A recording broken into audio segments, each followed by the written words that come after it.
Anandabazar online. শরীরে পুরুষ ও মহিলা উভয়েরই জননাঙ্গ। এক সন্তানের মা, অন্যজনের বাবা তিনি। এক মহিলার শরীরে দুটি প্রজনন অঙ্গ, আর সেই নিয়েই চীন জুড়ে শুরু হয়েছে চর্চা। মহিলার বয়স 59 বছর, তার নাম লিউ। একজনের শরীরে মহিলা ও পুরুষ উভয়ের প্রজননতন্ত্রের হদিশ মিলল দক্ষিণ পশ্চিম চীনে। মহিলার বয়স 59 বছর।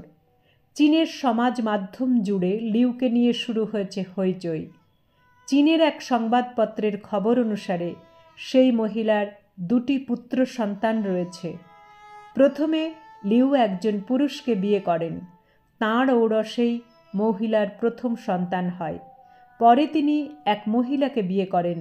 সেই বৈবাহিক সম্পর্ক থেকেও লিউয়ের একটি পুত্র সন্তান আছে, অর্থাৎ একটি সন্তানের কাছে তিনি একজন মা ও অন্য সন্তানের ক্ষেত্রে তিনি বাবার ভূমিকা পালন করছেন।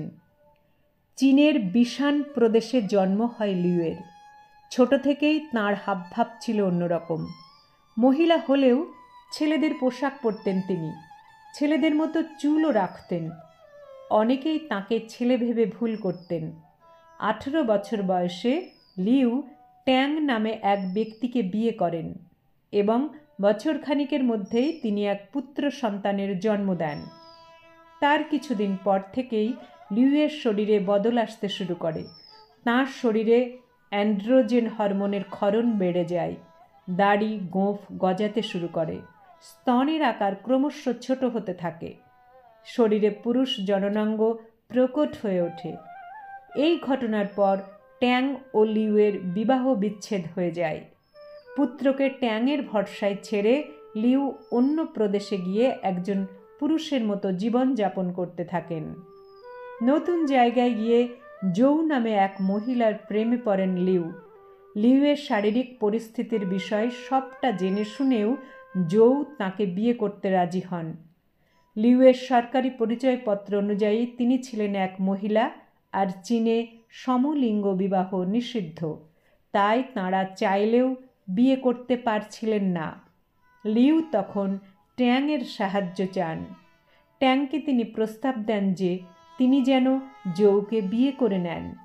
বদলে ছেলের যাবতীয় আর্থিক দায়িত্ব থাকবে লিউয়ের। সেই শর্ত মেনেই জৌ আর ট্যাংয়ের বিয়ে হয় এবং লিউ আর জৌ একত্র বাস শুরু করেন। বেশ কয়েক বছর পরে জৌ অন্তঃসত্ত্বা হন। লিউ আর জৌয়ের পুত্র সন্তান হয়। এক সন্তান লিউকে মা বলে ডাকে, অন্য সন্তানের কাছে লিউ পিতা।